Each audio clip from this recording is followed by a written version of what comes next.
Welcome, dear guests, dear speakers. Thank you for being here. Today we will speak about the massacres on the Eastern Front. So about mass murder by shooting, and in a very cruel methodology that was used during the whole duration of the Holocaust in the East.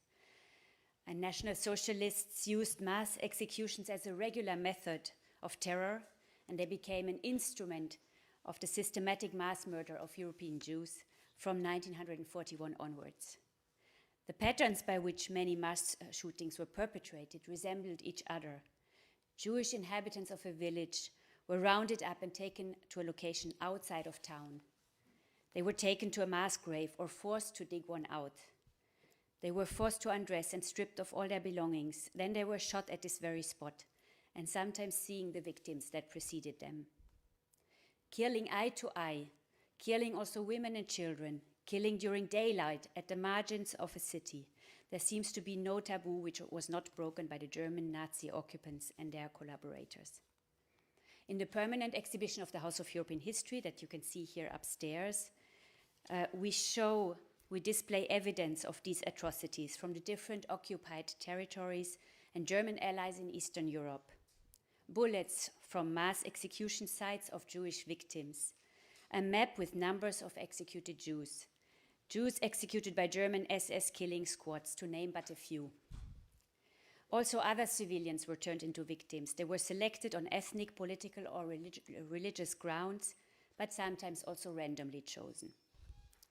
The joint display of these atrocities in our museum from so many different countries next to one another testifies of the huge scale of the National Socialists' inhumane vision for Europe, a vision to dominate and to reorganize Eastern Europe along racial lines and to exterminate and annihilate Jews in the occupied or associated territories.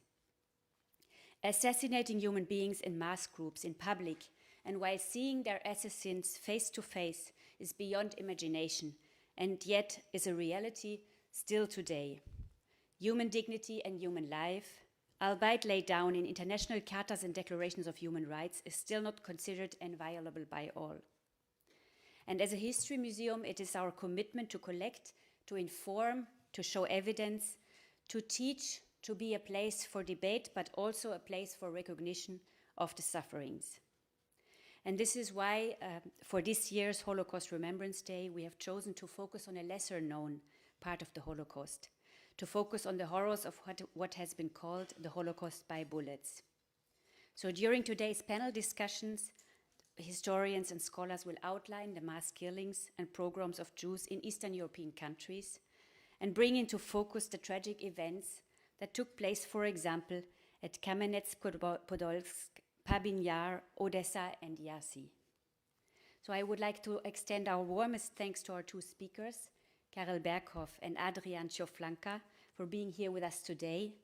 I wish you all a very fruitful discussion, and I now hand over to our moderator, curator, Joanna Urbanek. Welcome everybody, and thank you for being with us on site and online. It is maybe worth mentioning that it's a first on-site event in our auditorium after the pandemic. So we are very happy that like every year we can commemorate the Shoah at the end of January, and this time we can gather here also physically to remember and to talk about these atrocities. And with me today there are renowned, very well-known historians who worked on the topics of the Shoah in Ukraine and Romania, in all Eastern Europe. And we will concentrate mostly on those two countries today, but giving also a more general view. So with me today is Karel Berkhoff from NIOT, from Institute of War, Holocaust and Genocide Studies. He is a senior researcher there currently. He's also a co-director of the European Holocaust Research Infrastructure and author of, among other publications, Harvest of Despair, Life and Death in Ukraine under Nazi Rule, and Motherland in Danger, Soviet Propaganda during World War II. With me also here is Adrian Cioflanca, who is director of the Wilhelm Filderman Center for Study of Jewish History in Romania, and member of the Collegium of the National Council of the Study of the Securitate Archives. He is an author of several texts, several articles on the topic of the Shoah and memory of the Shoah in Romania. And he was also a member and co-author of the report, a very important report by the Commission on the Holocaust in Romania.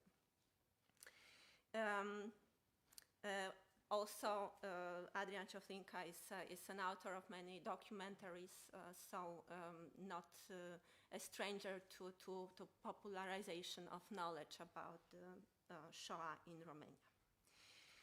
So thank you for being here, for coming all the way from the Netherlands and from Romania today.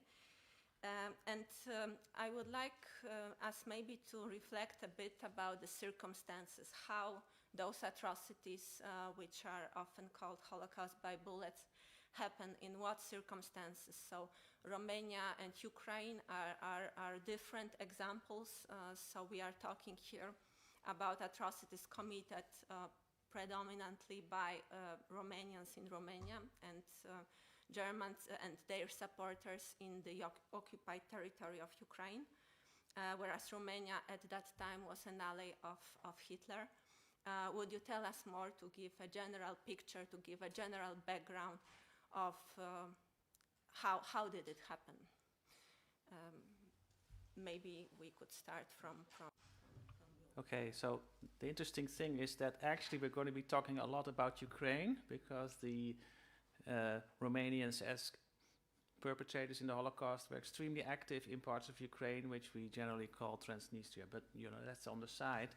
And also, I want to thank you for inviting me. It's a real pity, by the way, that we cannot have here the main Ukrainian specialist who unfortunately had to cancel, and a name that is mostly known from his Russian language works, but they are extremely important, Alexander Kruglov. So I just want to say I regret that. It's always a little bit uncomfortable to talk about Ukraine without any Ukrainian participating in the discussion. You don't want to be imposing your narrative, right? Just a few sentences then on the context. The context in Ukraine is what preceded it just a few years before, right? You had the expansion of the Soviet Union as a result of the pact between the Soviet Union and Nazi Germany. As a result, the Nazis could really sort of experiment. They started to learn things, and one of the things they learned is less applicable to our topic today, but this was deportation. They really started to learn how to put people onto trains, etc. And they started to kill. They started to kill Poles in particular, ethnic Poles, and people with mental disabilities. So there was already a large number of killers out there. It's not like when the war started with the Soviet Union. Everything had to be started afresh. And you're not going to be surprised, you know how evil these Nazis were. But they really learned in those months when they were occupying parts of Poland. And that was then used as soon as they began the war on the Soviet Union. And that is the story that we usually describe as the killings by the Einsatzgruppen. There are other killers that we will probably discuss. And so the context is a change of borders as a result of an agreement between two dictators that really allowed for the preliminary steps to be tried out without anybody being able to interfere. I think that's my main comment, how it was possible, except for one more thing. This whole propaganda, this anti-Semitic propaganda had been flourishing, I would almost say, since 1933, and really had sunk in. So there are these two factors then, this active rehearsal, I would almost say, of killing people and taking them away, mistreating them, and secondly, this mental outlook on Jews that had really sunk in. That these are really dangerous, not only nasty people, but dangerous people that we need to get rid of. This was a feeling that, unfortunately, had really sunk in. So these are my two main contextual comments at the moment. So for the Romanian case, in my perspective, there were 6 waves of killings, and 2 of them happened before the onset of the Barbarossa operation. The killings took place under 3 types of political regimes.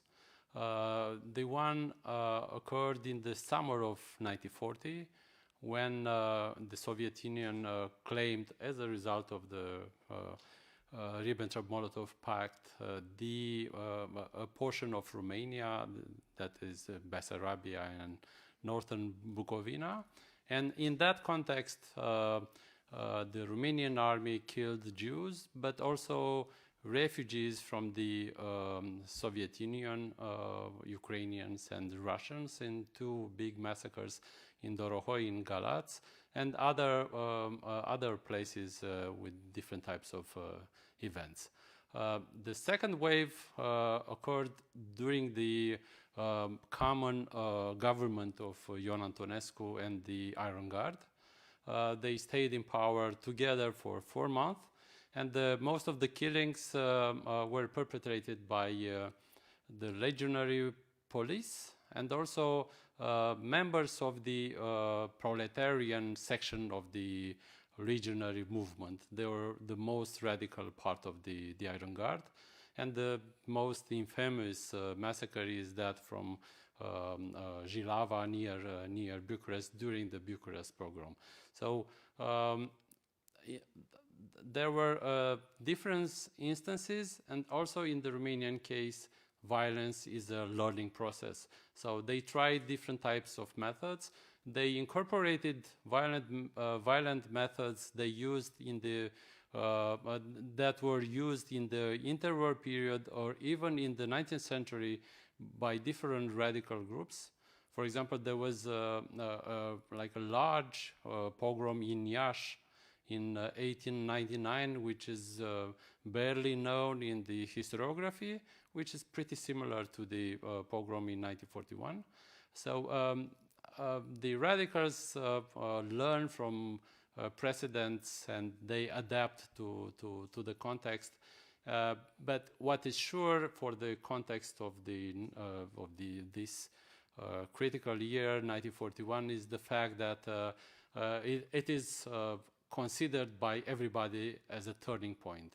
So now is the time, they said, to solve the Jewish problem in a radical way. So they tried legal measures, they tried different types of social excommunication of the Jews, of social degradation, and economical measures, legal measures, and stuff like that.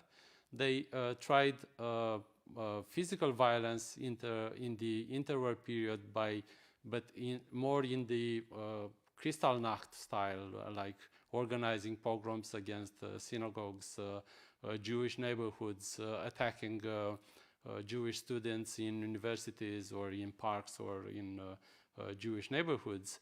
But in 1941, this moves to a state level, to a systematic level, and they convoke the main institutions of the state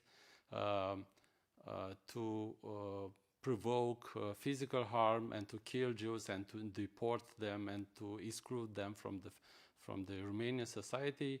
So the moment of the Barbarossa operation is the moment when they combine these territorial claims to regain what was lost in 1940 with the project of ethnic cleansing, and actually which is in this phase a genocidal project. And the next 4 phases of mass killings I will talk about later occurred after June 1941.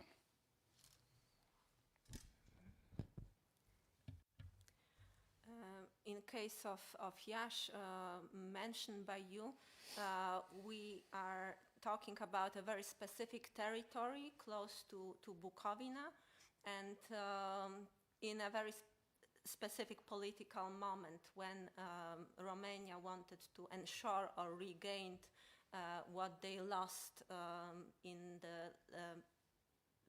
a year before. Would you, and that was used by the propaganda, and that kind of leads us to the question about perpetrators. Although already you are a bit challenging this question with mentioning the previous pogroms that kind of paved the way to the killing of the World War II. Would you tell us about why in Romania those killings occurred? And you mentioned the Iron Guard. There is also a decision of the central authorities, so Antonescu, to do these killings, and then another actor in this theater are Germans. Would you tell us more about the perpetrators, their motivations, and how they legitimize this atrocities? Mm-hmm. So it's pretty difficult to tell this story in Romania right now because there were different narrative layers dealing with this event. So till 1989, the story was that the Germans were the main culprits for the killings. After that, the historiography, the Romanian historiography, moved to an intentionalist part, and they wanted to prove that everything was organized by the Antonescu regime. So this moved the discussion in a very, let's say, conspiratorial discussion about planning and organization. But in fact, the dynamics of this pogrom is more complicated because you have, as you mentioned, different types of actors in the same place. You have Germans, you have Romanians, but you have also police units which are local, and they had a certain experience in dealing with the Jews, and the police units which were prepared for Bessarabia with different types of orders. They were used to so-called cleanse the land for the next statal project. There were also different types of secret services working independently in the field. So you have all this chaotic situation, and if you try to explain that keeping in mind only the idea of a plan, so you missed some of the story. What is and the main order issued by Ion Antonescu at this point was to deport the entire population, Jewish population from Iași, and at the same time to shoot everybody who looked suspicious. As you can imagine, this order was very vague, and it provoked a sort of a hunt of Jews, because that's the case every time you issue such an genocidal and vague order. So, but Hitler or Heydrich or Himmler on the German side, and Antonescu and other Romanian generals on the Romanian side used this method of issuing like framework orders, very large and vague orders, which were interpreted differently in the field by the military. But they showed the direction, but the interpretation, and this is very interesting to study, was different depending on the types of commandment, the person in charge, the sociological aspects of the police or military units, if they were in Bessarabia in 1940 or before the war, and stuff like that. So you have many levels of interpretation. But one more thing, and I will stop. It is important to know that at the same time with the Iași pogrom, there were other massacres in the area of Iași. In 2010, with a team of archaeologists, I discovered a mass grave like 10 kilometers from the city. And there were Jews from Moldavia, from Bessarabia, who were killed. And in the Iași case, the main target were adult men of military age, like the German model at that time in June and July 1941. But in the case of the killings in the Vultur forest, the site where we found the mass grave, and other killings in the area, they killed entire families of Bessarabian Jews. So they made this difference between Romanian Jews and Soviet Jews, because they associated the Jews from Bessarabia with communism and with the events in 1940. Can I add to that? I think the topic of regional variation is very important. Some people look at the differences in implementation of these vague notions as meaning, look, it could end differently. I think the differences are sort of a natural finding when you magnify your research and you go lower. This difference also exists in the German zone, right? You have the phenomenon that the killers, the Einsatzgruppen, enter the expanded Soviet Union with an order to kill enemies. First are the males, but then, of course, as we all know, they suddenly start killing women and children. But that transition, that final step, is not taken everywhere at the same time. So there was no central directive to start doing that right away. That doesn't mean that this was something they didn't want, but it wasn't really spelled out in a central order. And it means that there was a level of local initiative. You had certain Einsatzgruppen leaders who were more eager to go to that final step than the others. The others followed, but a little later. So that's a phenomenon that you see all the time. It's sort of natural for genocides on this massive scale. It doesn't mean there is no general intent, but the way in which it is implemented and the timing, that varies. That's always the case, and it's not really a sign that nothing is really being planned in the center. They give these people a little leeway, and these people like that, and they take the opportunity to show, look how active we are.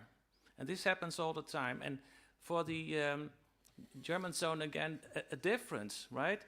For the Romanian invaders, it's really about we're back. So we're back in the regions that were taken away from us. That's not really how the Germans thought, right? They had this other notion, as you know, that this was just their territory, yes, but they had not been there for a long time. They needed to live there and have it as their living space. So essentially, it was a long time ago, according to their myths, that they had been there, long time ago.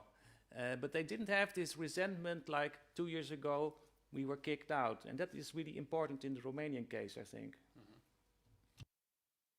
The idea of revenge played an important role for Romania. So when they entered the Soviet Union, Ioan Antonescu and Mihai Antonescu had the public discourses focusing on the idea of revenge. And what is also important is that most of the generals who were with their units in Bessarabia in 1940 asked to follow the same path as they retreated in 1940. So they killed people who they perceived as aggressive in 1940, but that applied, of course, generally to the entire Jewish communities there. But there were some Germans who were perceived this place as theirs. As you know, in the area of Transnistria, there were many German colonies created in the 19th century. And they were used by SS, by VOMI. It's like a SS unit, which recruited many German colonists from these villages and small towns. And they were weaponized, and they were the main killing units in collaboration with the Romanian gendarmes and Ukrainian militia in certain area, especially in Goldai and in Berezovka. Let's talk,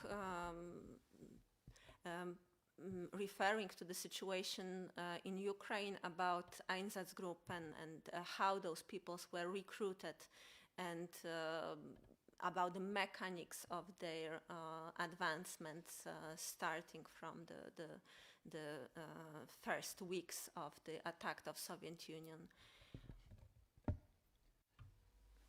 We know a lot more now about these Einsatzgruppen people, although not enough, I should say. But you know, you had these big units, Einsatzgruppen, and in them you had these commands, like Sonderkommando 4A, for instance, that went to Kiev, and so, as I said at first, these people had already experienced what it is like to kill completely innocent people in occupied Poland. So now they entered the Soviet Union, and of course that was for them the worst place in the world. Here the Jews had supposedly been in power, and it was time to really decapitate any leadership of that state, including the Jews. And what helped them in a way was when they entered, what helped them justify to themselves is when they entered, they encountered traces of Soviet terror.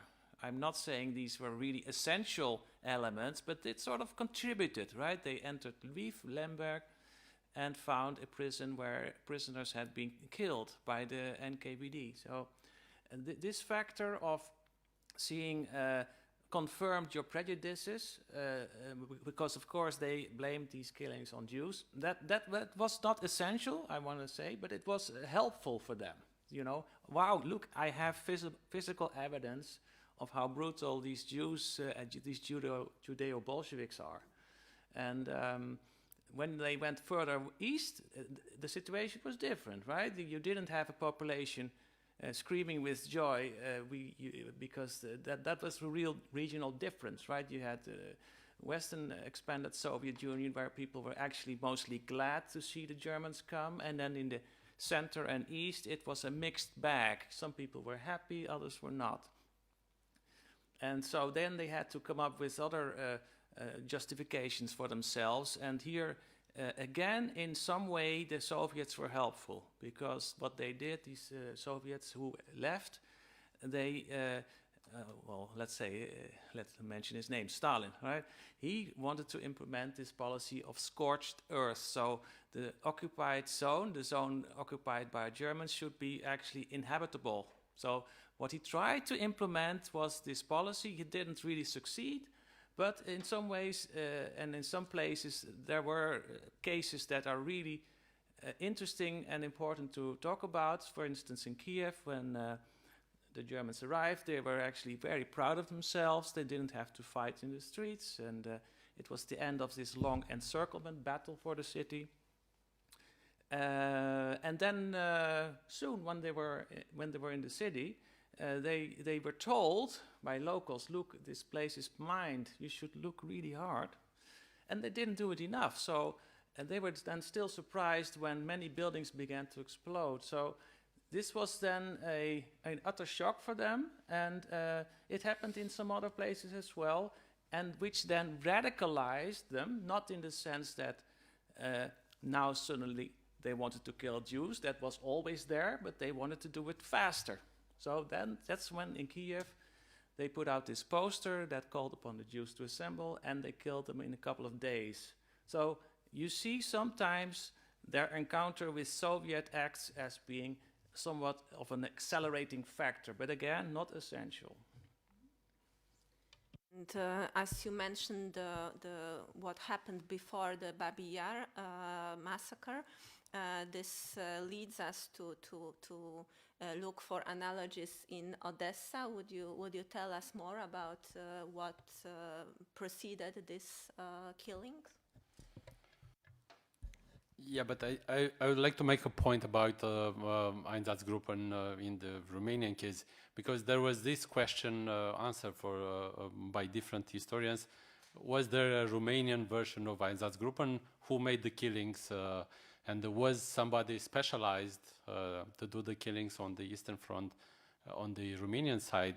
And Jean Angel, one renowned historian of the Holocaust, said that actually the Romanian version of the Einsatzgruppen is the special secret service. But I think he's wrong because we don't have evidence, many pieces of evidence of officers, agents of SSI who were involved in actual killings. Actually, in the Romanian case, there was a division of labor between members of different secret services who targeted the different groups and decided who should be killed, and members of the killing units. And sometimes the killings were perpetrated by military units, sometimes by gendarmes or policemen. But what is most recurrent from my perspective is the fact the police units attached to the military units were mostly involved in the killings, especially in the northern part of the Romanian side of campaign. And I have recently made a film with Radu Jude about a cavalry unit which took part in different military campaigns in northern part of Bessarabia, and they went to Crimea, and they had many involvement in many fights in 1941 and 43 in cities which are right now very visible in newsreels, Melitopol and Mariupol and other places. And the cavalry units were actually partially mechanized and were the only Romanian units which were able to keep the pace with the mechanized German units, and they took part in the Blitzkrieg. And sometimes the military who first arrived in the city did the killings, but in most cases they used these police units to round up all the Jews and to kill them eventually. And yes, Odessa is a similar event to Katyn, to a smaller scale, because the trigger was the same. In the case of Kiev, of course, the trigger was the same. The Romanian, actually the military commandment of Odessa was blown up by the secret Soviet unit, but the Jews from the city were blamed for that. And Ion Antonescu issued an order of reprisals, asking to kill 100 Jews for each soldier and 200 Jews for each officer. But this looks like a military type of order of reprisals from an older era, but still military. But in fact, in the field, it was an order which also provoked a sort of a hunting of all the Jews. And they killed Jews in so many places, sites in Odessa, that nobody knows the exact location of the killing sites. I visited Odessa twice.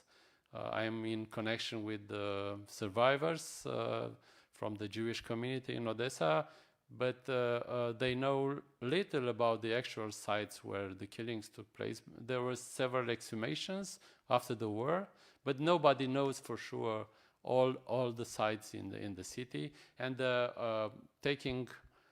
reading the documents, you realize that actually there were killings in most of the neighborhoods in the city. There are plenty of monuments, but still not covering everything.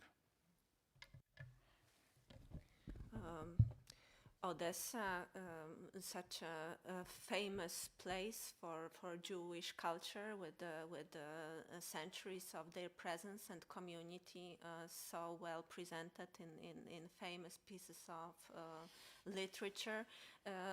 What do we know about those communities, those who perished in the atrocities?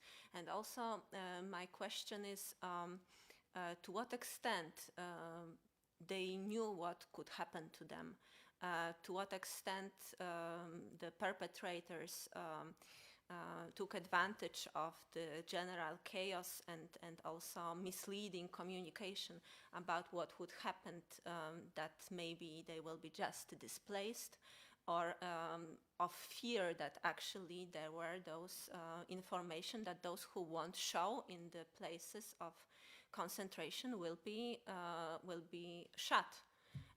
So to what extent they knew and maybe prepared in advance by fleeing? Would you tell us more about different examples?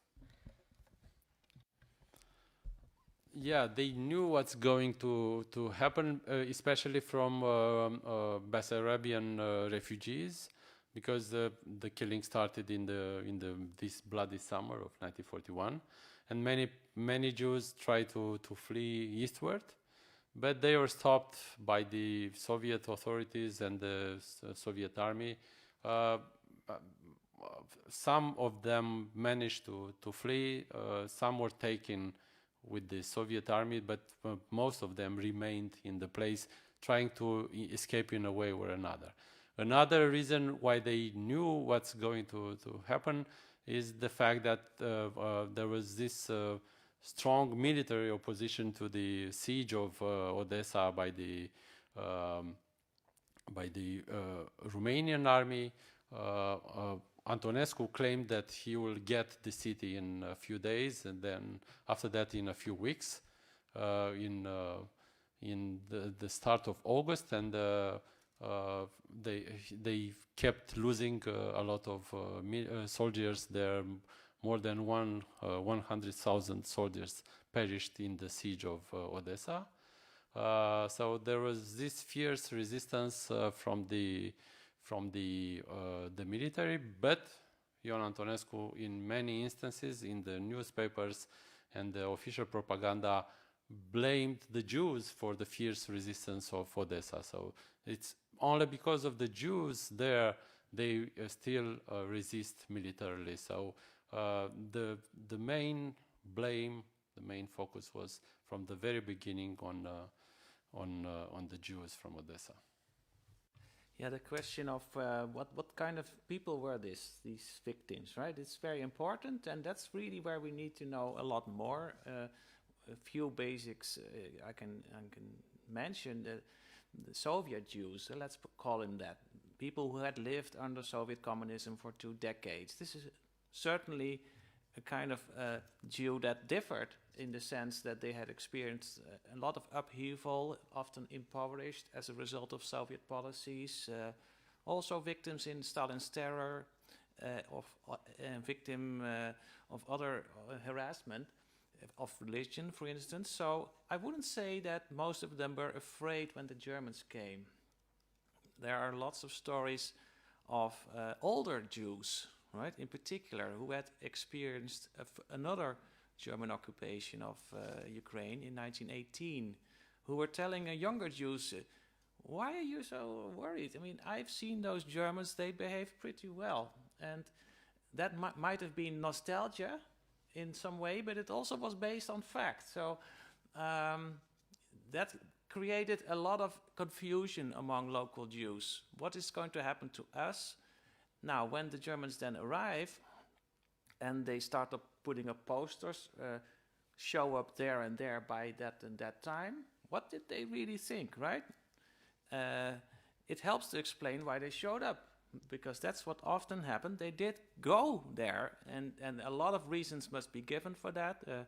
One is this confusion I just mentioned. It might be not as bad as it seems. Secondly, the poster would often say, or actually always, those who do not show up will be killed. So it was sort of a given. If I don't do what they tell me, I'm dead.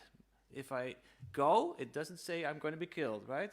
So that's another thing, this immense fear of what happens if I stay behind. Am I then going to be guilty because my children and I are going to be killed? So, but of course, they had heard rumors and stories from refugees and even some warnings from some Germans. But it was really hard to make up your mind in a proper way. There was just not enough information. They had received before the war some tidbits from Soviet media, let's call it propaganda, but that was generally disbelieved, right? They just had experienced decades of this misleading propaganda, so they were not really prepared to accept that some of that about the Germans might actually be true. There was immense skepticism if anything from the Soviets said, look, these Germans are really, really dangerous, you better leave. So, which, by the way, the Soviet Union never did. They never told the Jews specifically, you're in danger. But even if they had, it would not have been believed, I'm pretty convinced.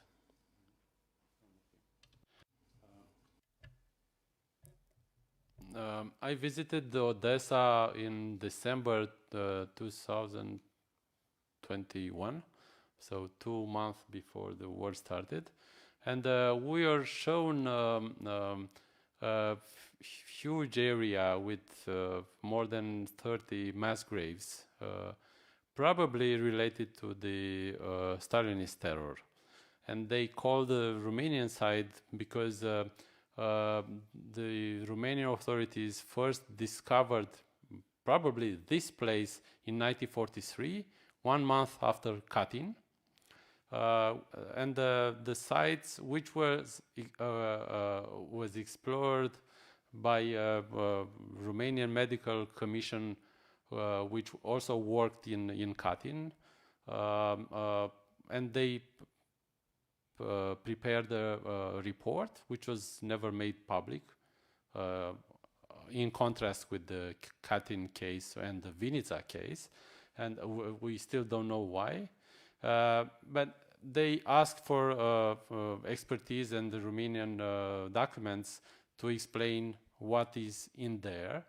But the situation is so complicated by the fact that in the same area, which is called Tatarka in the margin of Odessa, there was also a site where the Jews were killed in 1941. So, like a professional investigation is needed there with the skills of archaeology and forensic science to see what's exactly there. But I'm mentioning this to prove that indeed this area is so overwhelmed by different types of atrocities, because the same area which I mentioned, Mariupol, Melitopol, was also destroyed during the civil war after the First World War, and there were clashes,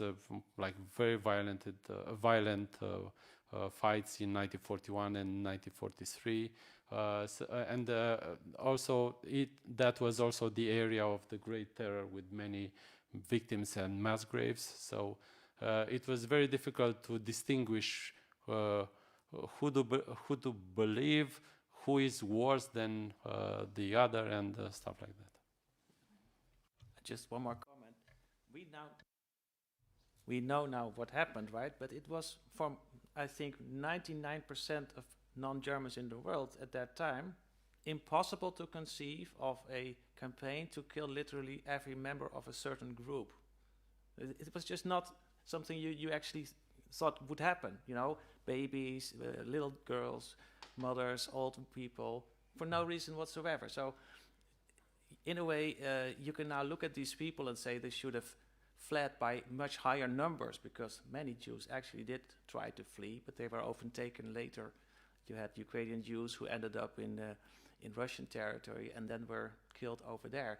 But so you can say, why didn't they leave, or why did they show up? But you know, it was just not on the radar that this is even possible. And for some Germans, perhaps in these large-scale massacres, it was also something new. So after you had Babyn Yar, this huge massacre, there was this euphoria. Wow, we really did it. You know, we had these 30,000 people killed in 2 days, so that it opened perspectives, right? So this is something to think about, that there was this novelty to this all.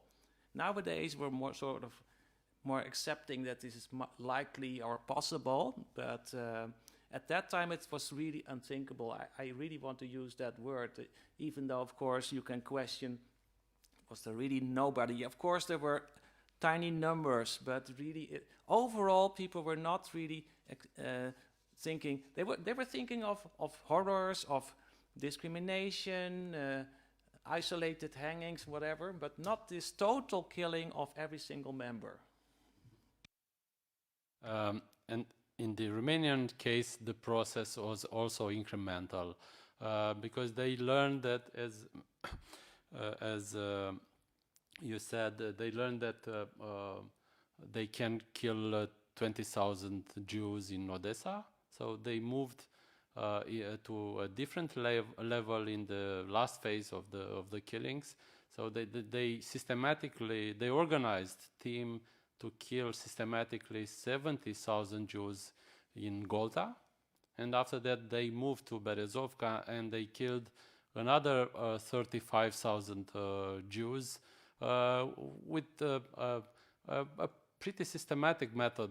So they took them from the train station, they put them in a small camp for 1 day, and after that they moved them to different killing sites, and after they killed them, they burned the bodies in open ovens.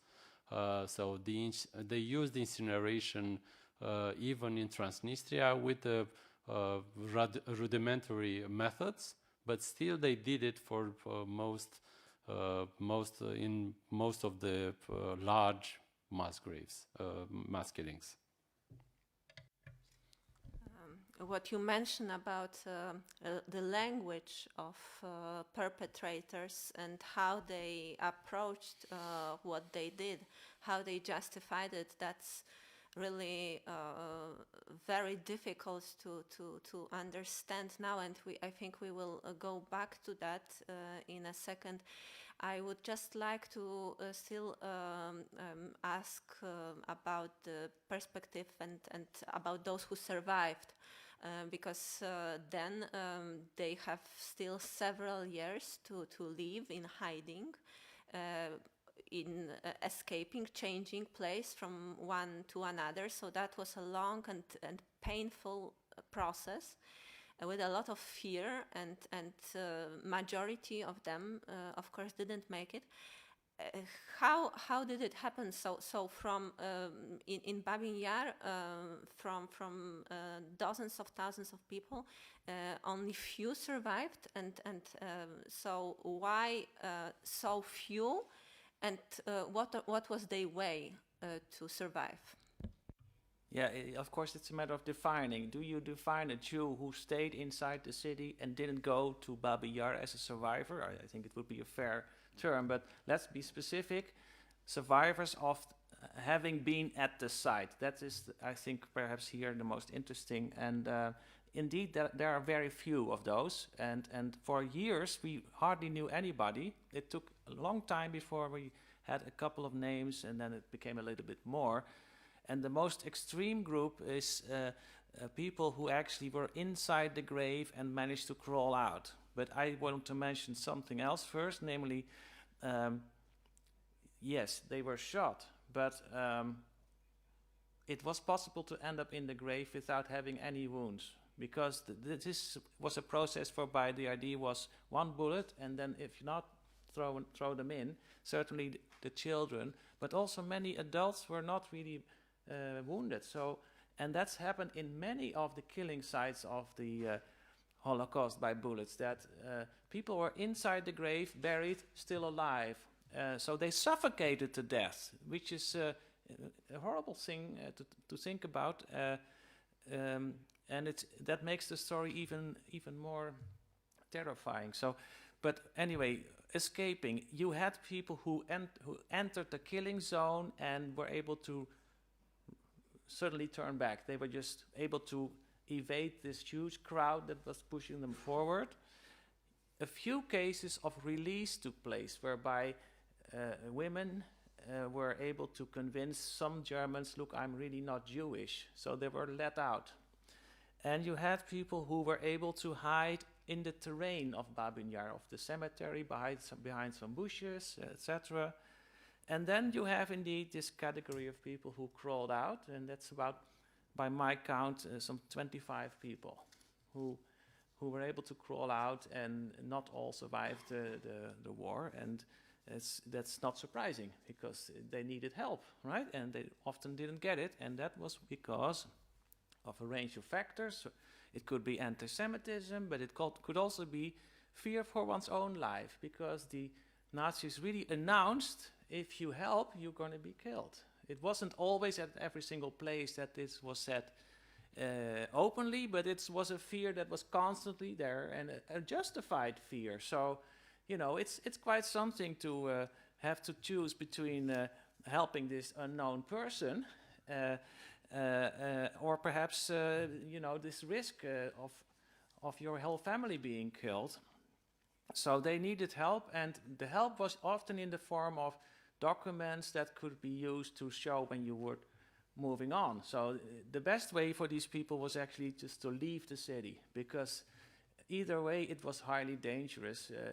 On the streets they could be recognized, and, wow, you're still here, I'm going to call the police.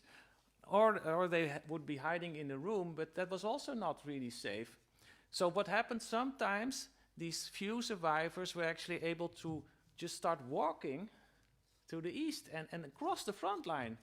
A few cases like that we have. And so they had this long journey, of course, and amazing stories these are, which we really don't know enough, unfortunately. The story about survivors in Poland is a little bit better known, because there these shootings were, we have just more research, right? How this happened in these villages, and people being shot as late as 1943, whereas in Ukraine the shootings are basically over in 1942. It's the climax. Mid-1942, most of the people whom the Nazis want to shoot are dead already. So they have just, and as it was really, really fast over there. Let's take one example from the Romanian case. In Mostovoi, which is the second killing site in terms of number of victims from Transnistria. As I said, there were 35,000 people killed there, and only 16 Jews deported from Romania survived the massacres. And the story of their survivor is very complicated, because people, there were cases of people who were shot, were miraculously escaped the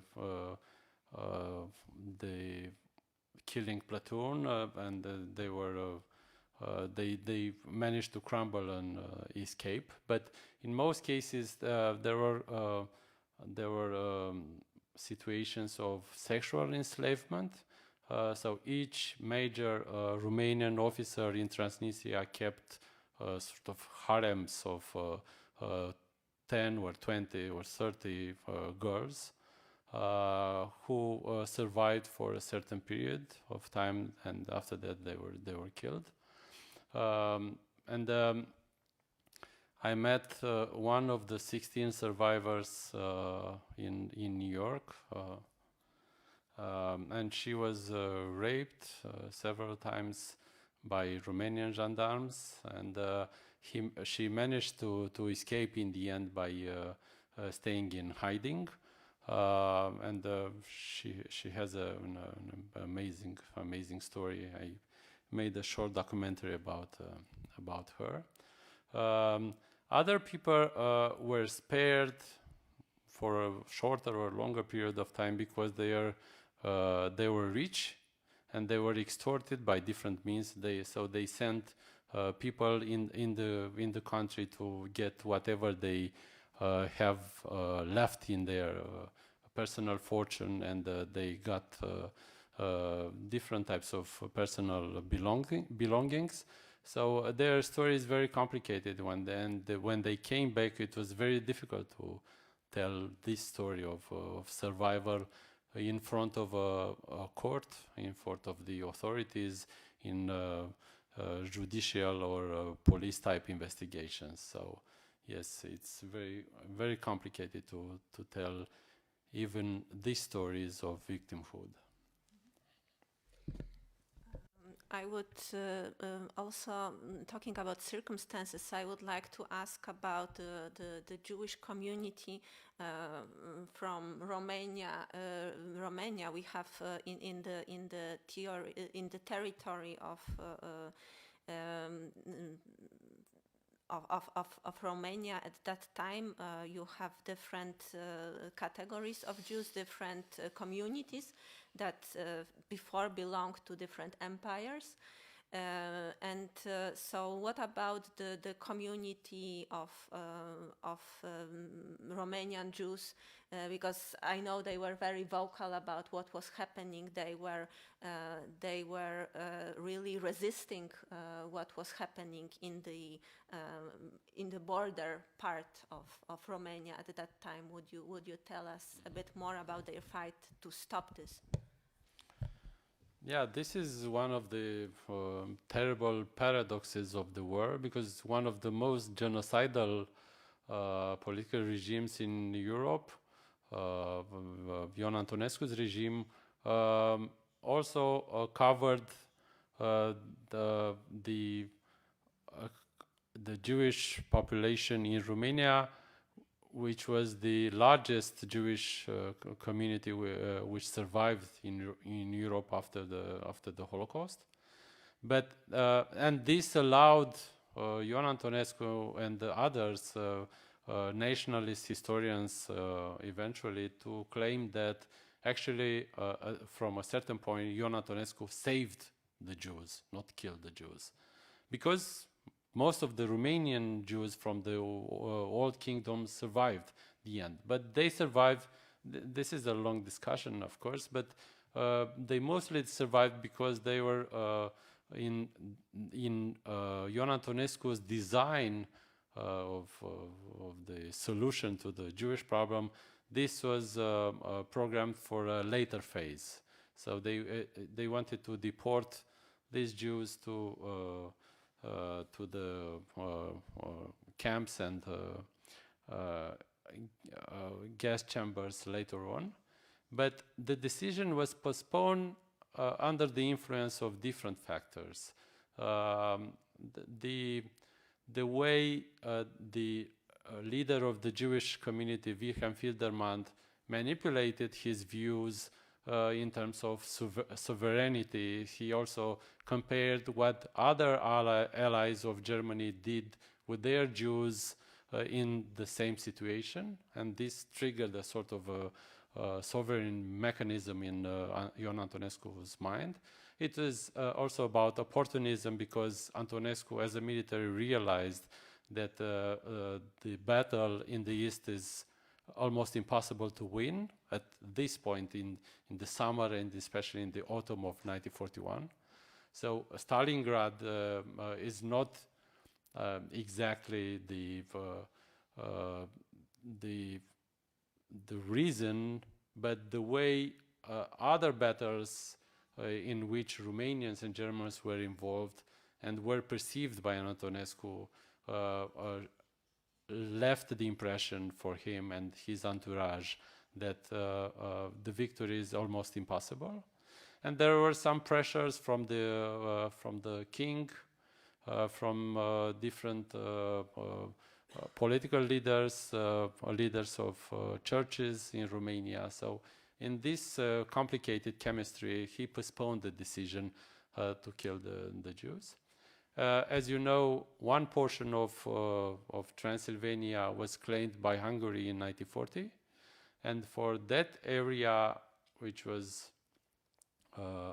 came under Nazi occupation in 1944, almost a big part of the population was deported to Auschwitz and killed. Some of them were killed on the territory of Romania. There was a terrible massacre in Sărmaș. I made a short film about this one as well.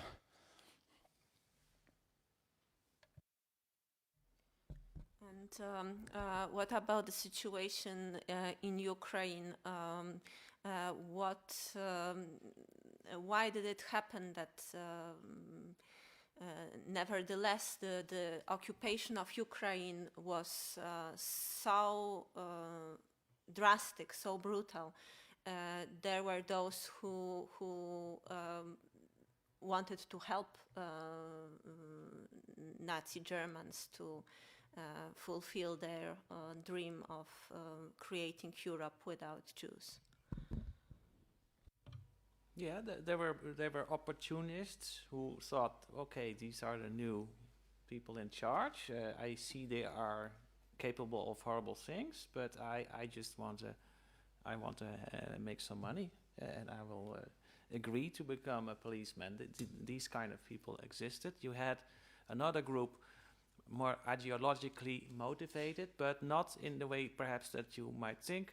These were people who wanted ultimately an independent Ukrainian state, and they thought if we show to the new lords over here, these Germans, whom we eventually will kick out, by the way, if we show them that we are capable of serving them well, and also if we can use their serving them as a way of training, how to use weapons. That's actually quite useful later, when inevitably these two large countries will collapse and we will have to fight for our Ukrainian independence. That was the scenario of the end of World War I, which they thought might repeat itself. So this is a more ideological motivation.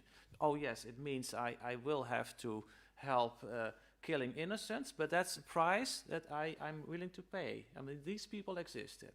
And of course, there's also people who were indeed convinced anti-Semites who thought it was a good thing to kill them or to have them away and removed, and preferably not done by us, but if it's necessary, then, well, it's just inevitable. I think it's a price, and the goal was accepted. I mean, I'm not saying this was a widespread view, but it did exist out there, and it's very hard to trace in the sources, because what do you make sense? How do you interpret silence, right? If people emigrate and then write about what happened under occupation, and there's not a single word about the Jews, I call that anti-Semitic silence. But what else do you say about it? So there's a difficulty in interpretation, of course. And in addition, you have a category that maybe I'm going a little bit too fast to your liking, but there's a category of locals who is not officially in service of the Germans, right? They are living there in these localities, and a German suddenly appears on his own, and only later does it become clear what he wants. He just starts asking around, how many people Jews do you have in your village? And he starts looking at the area, and he's there to measure how large does the mass grave need to be. Later, these killing squads arrive. It could be Einsatzgruppen, but also, by the way, ordinary policemen. They were a huge part of the killers. Ordinary police, Hamburg, etc. Then these killing squads arrive, but they don't want to do a lot of things themselves. They will pull the trigger, but there's a lot of things they don't want to do. So it is about, I need food, I need drinks, I need maybe music, I need somebody to dig the grave, I need somebody to tidy up the grave a little bit afterwards, or I need somebody to bring boards, planks, to put over the pit so that the victims can walk on it and be shot, but that plank needs to be moved, because otherwise you have this inequality down there. So they would just ask people, you need to do that, or actually say, you need to assist me. And that's what people did. And that is something that until not so long ago, and I'm talking here 10, 15 years ago, we didn't really realize that this kind of conscription, let's call it that, was quite widespread, and for the killers, well, almost a requirement. Otherwise, they couldn't do it all themselves. To have them and the auxiliary police was not sufficient for them. They needed these locals to have a role, and the role was generally played out. And of course, the immediate question is, what did these people think, right? They're seeing their neighbors being killed in front of their eyes, because it was not hidden at all. They could watch, and they did this in large numbers. So what were they thinking? And we're still figuring this out. Some people have theories on that, but we need really more detailed research. The one person who has now enabled us to do this kind of research in the years to come is the team of Patrick Desbois from Paris, with the organization that he leads, Yahat in Unum. He has interviewed these neighbors, and he has his own opinions, but it's really nice to know that we don't need to believe him at his word. We can actually listen to these hundreds and hundreds of interviews, and that's going to be a really important contribution to our understanding of this whole situation on the ground. So in the case of Bessarabia, there is this book of Diana Dumitru, who also interviewed many locals who witnessed or took part in the killings, and also in the post-war trials organized in the Soviet Republic of Bessarabia. One can see details about the locals and how they took part in the killings, and we have to keep in mind that in these times, small minorities, but which are radical and vocal, exerted a lot of influence in the field, because they went out in the streets. They put pressure on the military. They felt empowered by the presence of the Germans or the Romanians in the streets or in their villages. So there is this process. Also, the Romanians felt encouraged by the Germans. And there is this process of mutual radicalization and influence, in which small minorities became influential, exerting a sort of a peer pressure on decision makers and people with guns. And in the end, this provoked a sort of genocidal dynamic. That's a really interesting research topic indeed, and maybe to add to what you say, my observation from some interviews that I conducted on a different topic, I hear so often really unfiltered and spontaneously brought topic of the being a witness, a bystander of the killing, causing a trauma, being one of the most brutal, if by far not the most brutal, memory of war. And then we have all the layers of memory and layers of denial, of the silence, that start during the time of communism for different reasons, both in Romania and in the Soviet Union, but starting still with the trials, right, immediately after the war. So maybe we would like to still have 15 minutes of discussion with our audience. Would you briefly tell us about different stages of memory and research, what is also unknown and still to be learned about, what is the most interesting topic that you are now working on, and the perspectives also in the current situation we are in. Shall I start? So maybe not so interesting and exciting, but very necessary still, is compiling lists of names. Who were the victims? It's really very difficult. Records were destroyed often, but and of course people are doing that in Yad Vashem and elsewhere. It's very not very exciting work sometimes, but it still needs to be done a lot more. And also the names of the perpetrators. You know, you just want full lists these days. It's just insane that privacy somehow should block our spreading of the lists of names of these policemen. Why? They are public officials. So, but you know, this is where we are. I also would like a lot more regional history. So I'm writing one on Kiev, but you need a whole lot more to really start to understand what happened in these places. And nowadays, of course, you can really cross-examine these sources. You got sources in German and Soviet sources and oral history. But ultimately, we have a lot of sources. So you just need the people and the funding to do it. And I'd like some more histories of particular killing units. For instance, there's this one police battalion, 45. It was one of the main killing squads at Babyn Yar. You know, we don't have a real history of what they all did and, of course, what happened to them afterward. And, well, I know just one of these guys was imprisoned, and it's just amazing, actually, this whole post-war history of these killers.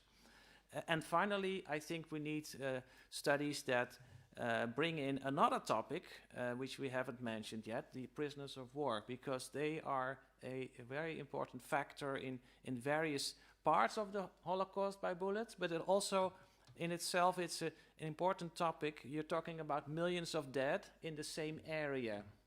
So how does that interlink with this genocide of the Jews and the Roma? We don't fully understand that yet. And another reason for that to be necessary to be done is just it really makes the whole topic in the region itself a bit more acceptable as a point of study, you know, because the reproaches otherwise could be, well, you think those people are more important than my dad who died in a prison of war camp. So I just want more research on that topic as well. Well, I have here a long list of things that should be done in the Romanian case, but first let me say a few words about the communist narrative, so the first part of your question.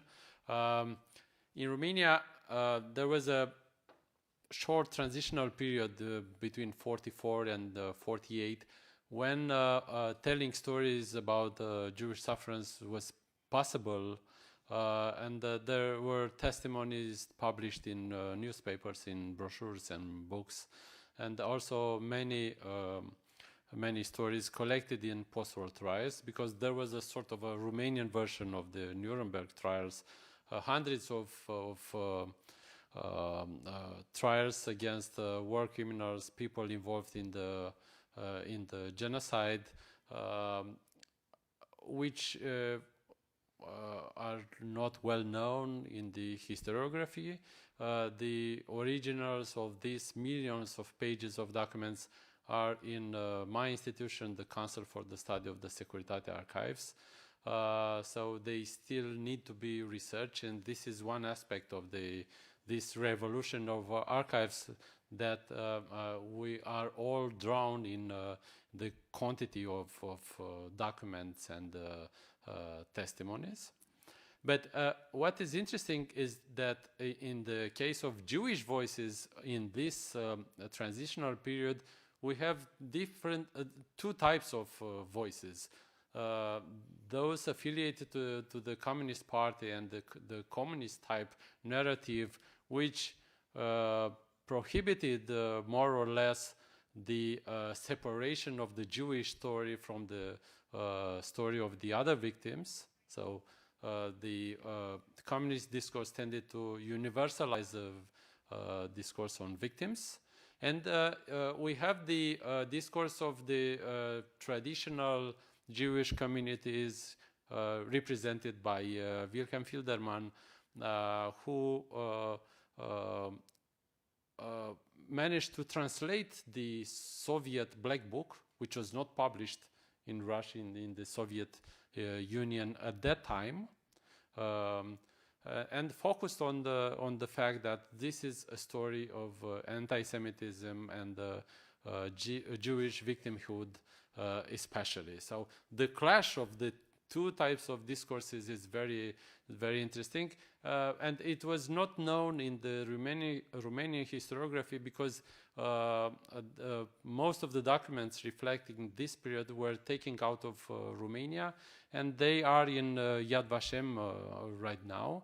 And there you can find also what the Jewish leadership knew in real time about the Holocaust in 1941 and 1942, and how they reacted to each episode of mass killings and deportation. So this is an important story which should be reflected in the academic discourse. We have to know more about the prehistory of the Holocaust. So the history of violent practices in the 19th century and in the interwar period, and this is a connection that should be made also in the Romanian case. There is a long and rich literature in the German case about that, still not concluded.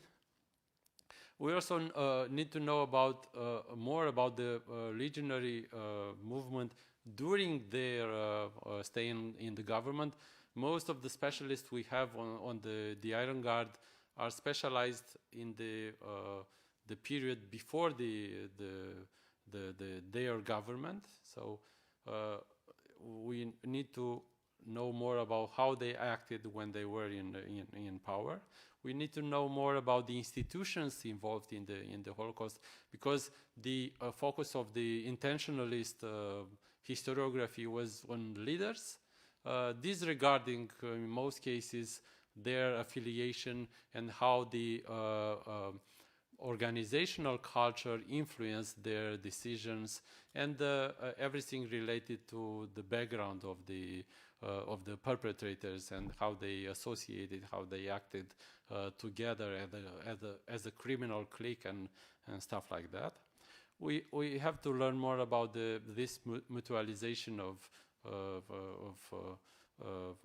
violence, of radicalization between different types of actors in the field, and we have to map more the archives of the Holocaust, because right now we have plenty of information, but still needs to be digitized, processed, organized in databases, and to make it available for researchers and the general public. Wow, that's a really long list, and it only remains me to wish you that you fulfill your goals and manage to work on it successfully. And now I would like to give the floor to the audience. Maybe we could take one question from the audience here in Brussels, and another from the audience online, and we can do it this like one after another. So you have to choose the president of questions. To have only one representative. That's a good hint. All right, so maybe we can start with one question from our online audience. So this is from a French citizen, teacher, who is sensitive to the duty of memory, and he is asking, how do we prevent this from happening again, and what educational measures can we take for the young people?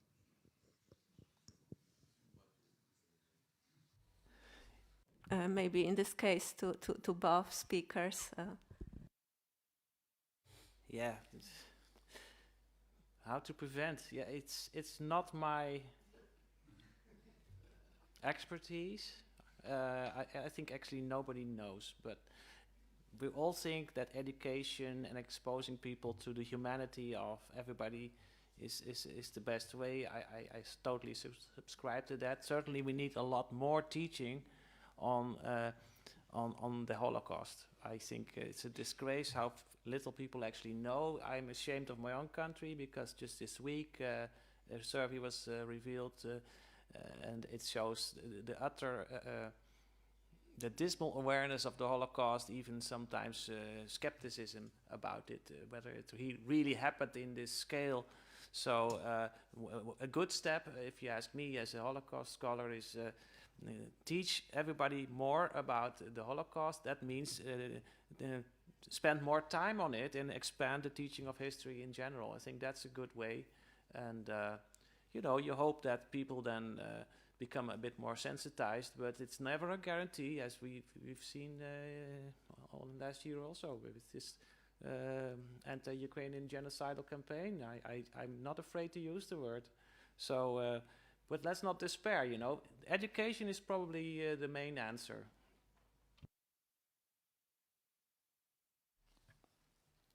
So, since never again more than several hundred mass killings took place in the entire world,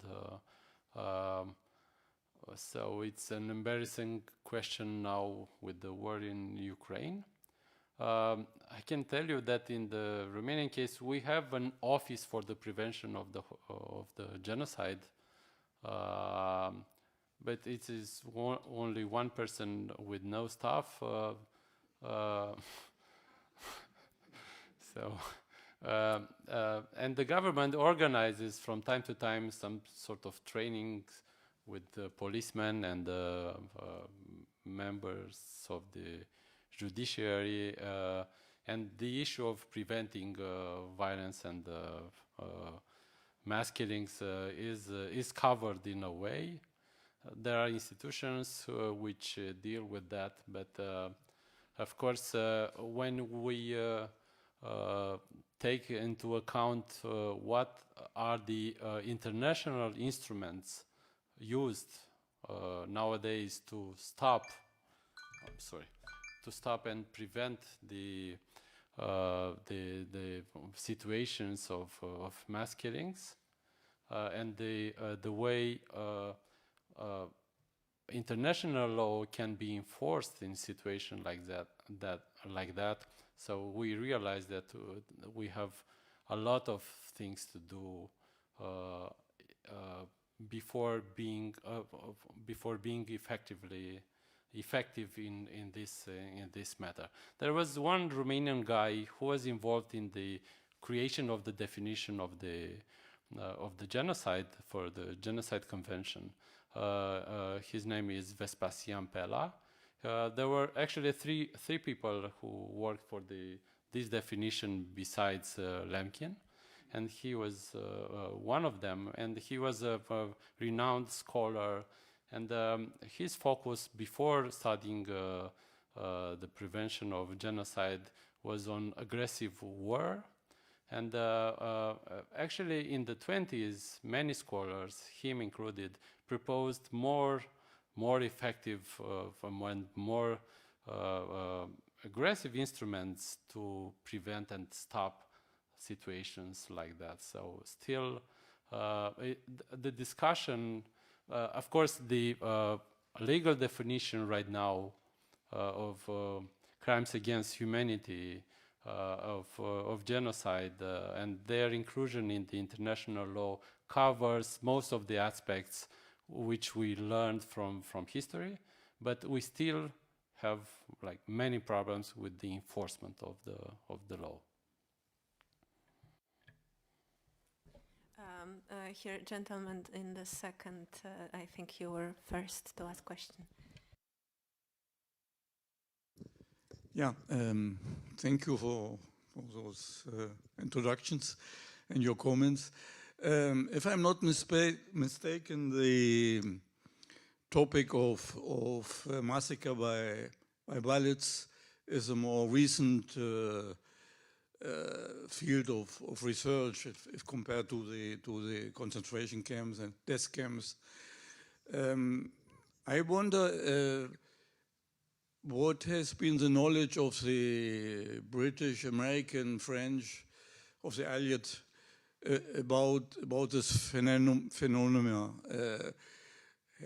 Was it known to them what happened there, and if they knew it, did it influence some of their strategy, or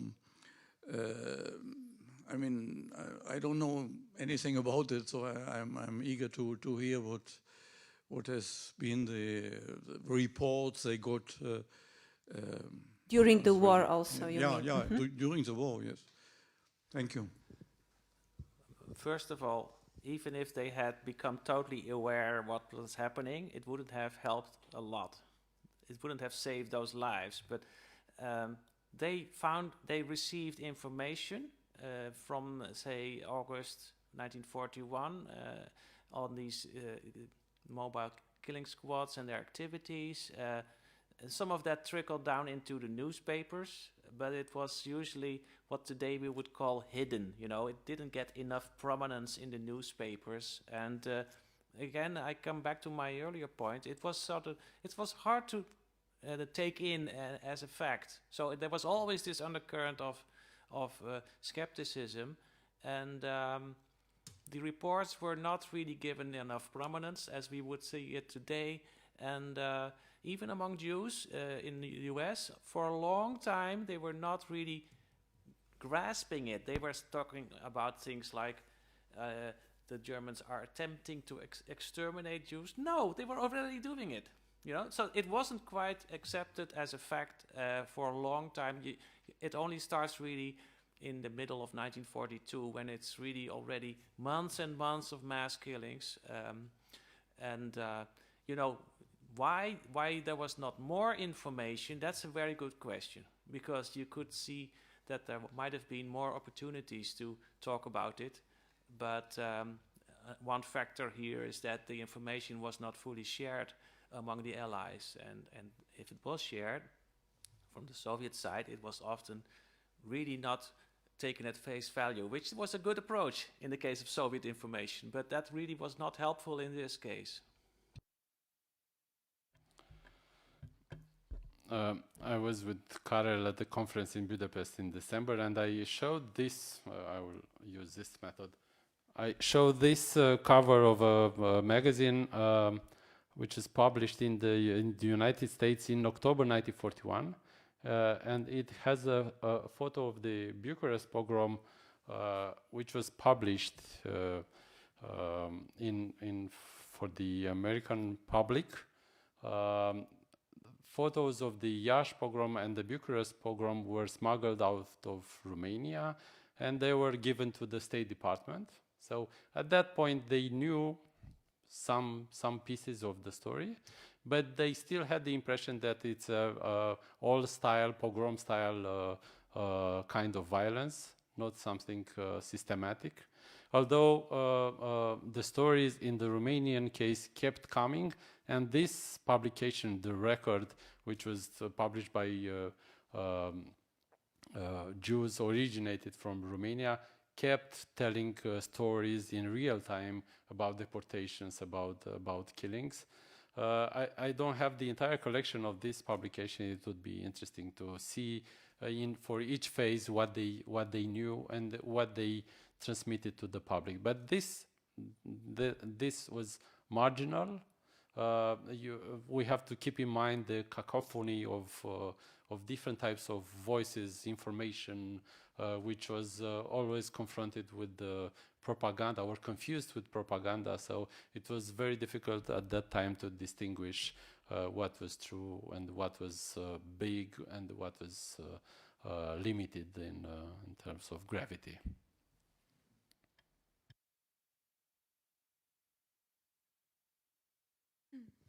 Does it work? Yes. Okay, so maybe another question from the online audience. One is asking, were there any post-war trials on locals who participated in the massacres?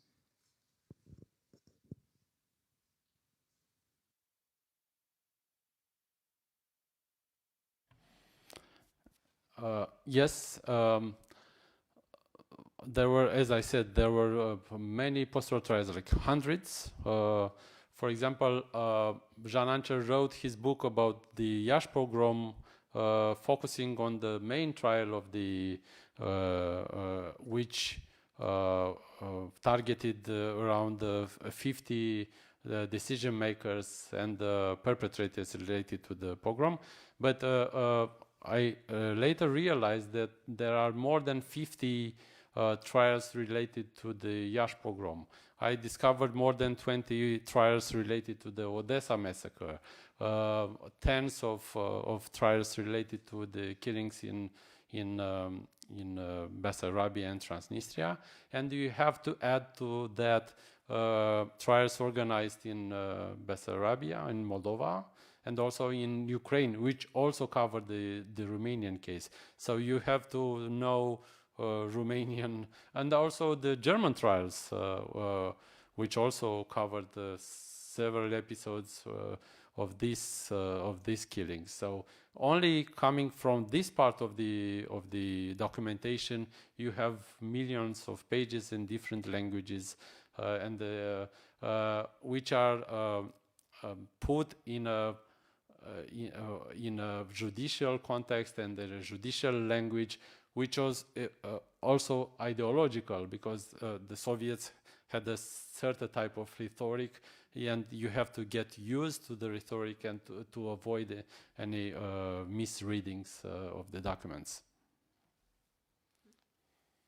Yeah, there are many Soviet trials, and that's indeed a difficult source for the reasons exactly that you mentioned. And another factor is we know that the interrogations were often accompanied by violence. So when you then read the record, you know, there's this doubt sometimes.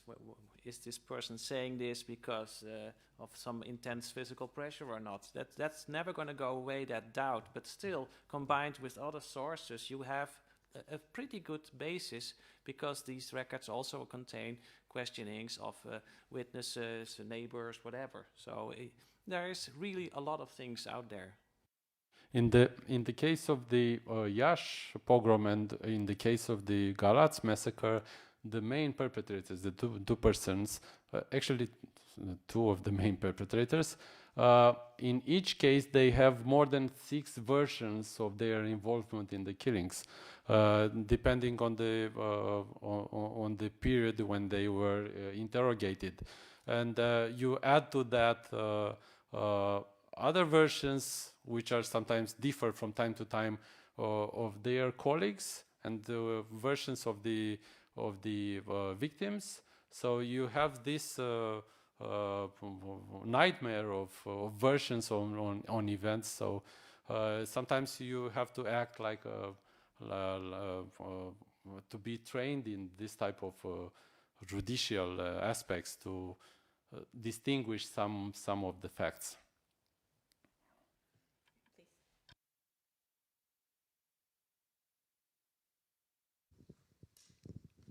So one question for the Romanian case and another one for the Ukrainian case. Concerning the Romanian case, I would like to know what was the position of the church to these atrocities. And concerning the Ukrainian case, I'd like to know who were these Einsatzgruppen. I mean, were there common people? How they get involved, engaged in this process, and what was the difference between them and the army? I mean, the Nazi German army. So this is not my field. So I just want to indicate the book of Ion Popa, who wrote like a book about the Romanian Orthodox Church and the Holocaust. One can say that in the case institutionally, the involvement of the church, there are long debates concerning their attitude. We can say that the start of the anti-Semitic period in the history of Romania, the most radical, which is 38, started with a prime minister who was also the chief of the Romanian church, patriarch. And in different, we have like a large participation of priests in the Iron Guard. We have to discuss also about the role of the priests attached to military units, and they differ from a person to another. There was encouragement from the official discourse of the church of anti-Semitism, but also some involvement of priests for the saving of the Jews, especially in 1942. So the discussion is complicated, but once again, this is not my field. A little bit about the Einsatzgruppen. They were clearly different from members of the Wehrmacht in the sense that they were mostly men with a career in working for the state, right? If you're a member of the Wehrmacht, many of these people are just conscripts. They're just called up to serve. But then within the Einsatzgruppen, there's a great variety. You have people who you could say they are intellectuals with doctoral degrees, and they are often in the higher ranks. People who had a totally different profession before, like Paul Blobel of Sonderkommando 4A. He was an architect, but he became a killer. And then you have people who are sort of doing the manual work, driving a car, and specialists on certain technicalities. And then you have policemen, so it's all brought together. Some Waffen-SS, so it's not like a uniform type. But it's good to talk about the intellectuals there, because they are really the driving force. They write these beautifully written reports, very detailed, based on a lot of research. They have these informants, and they really are proud of their work.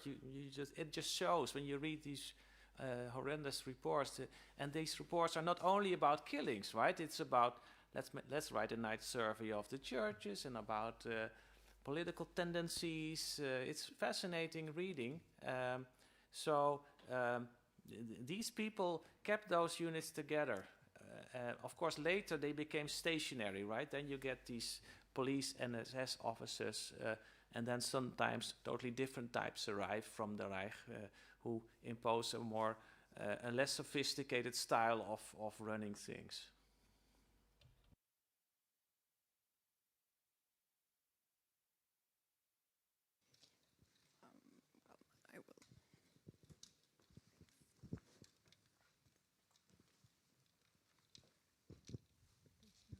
Thank you for this discussion. It's really interesting. And I have a question about rather investigation of the Holocaust and of the massacre.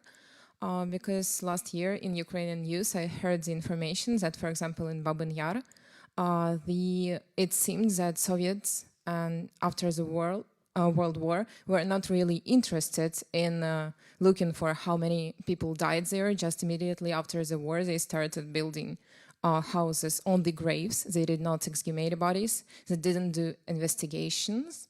And following this news, I have a few questions. One point is that, was this done on purpose by Soviet Union? They wanted to hide something because they didn't like Jewish? Or there is another reason? And if yes, then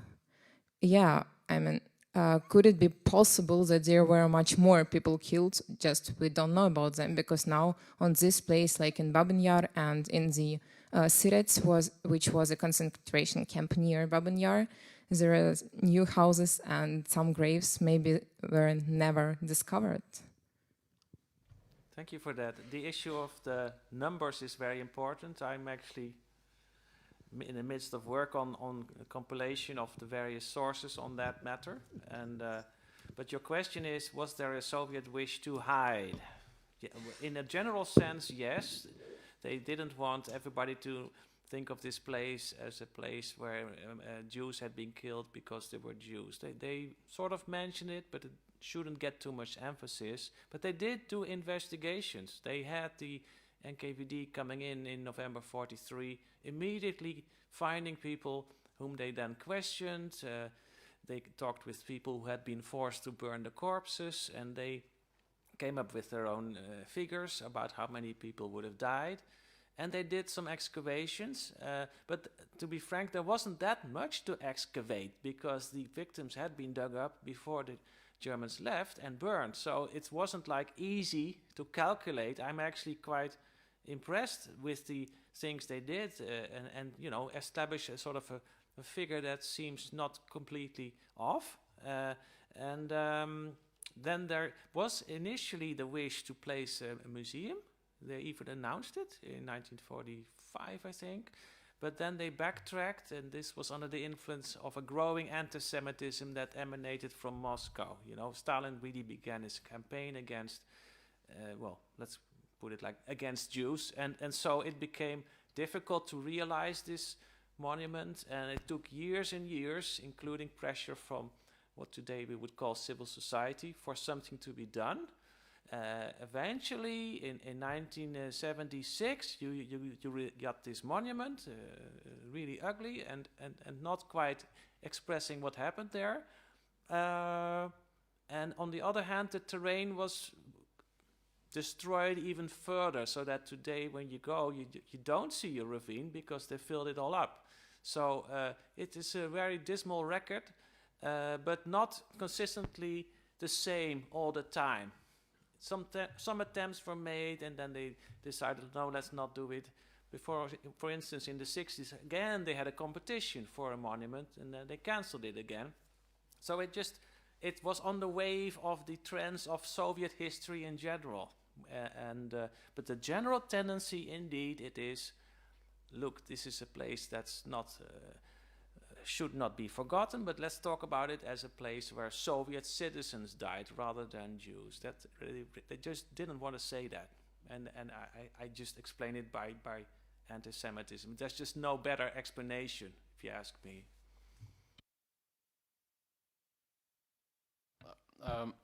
What I saw in the Romanian case, they looked for because.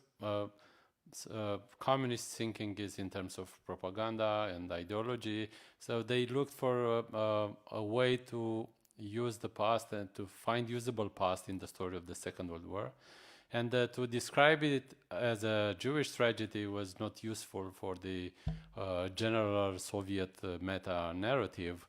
So this is why in the language of the trials and also in the political discourse in Romania, we can see this movement from some mentioning of the Jewish sufferance in 45 and 48. But from this point, the focus moves to the proletarian sufferance, and they included Jews in that. And in the next phase, they nationalized the memory, so they even exclude the Jews, Jews who were communist and who died in the interwar period or the Second World War, and they transformed it in a purely national story of victimhood. And another problem was because the Soviet state and the communist state in Romania were dictatorships. They struggled with the traditional Jewish organizations.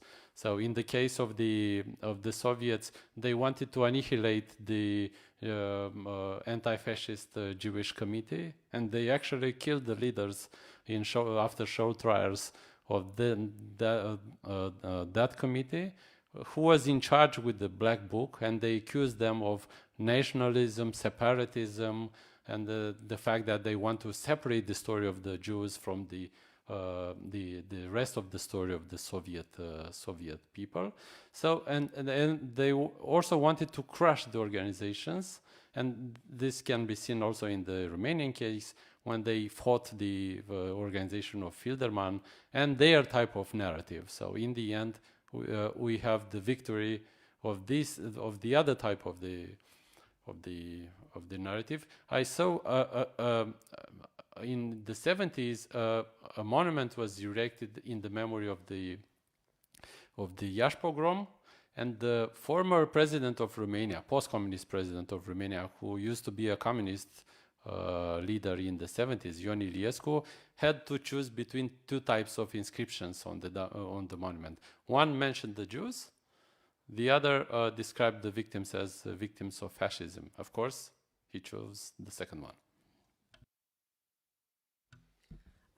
It is very sad to hear the story of instrumentalization of memory without really empathy to what happened, but seeking a political game in underlining the suffering of one category or of victims and silencing other stories.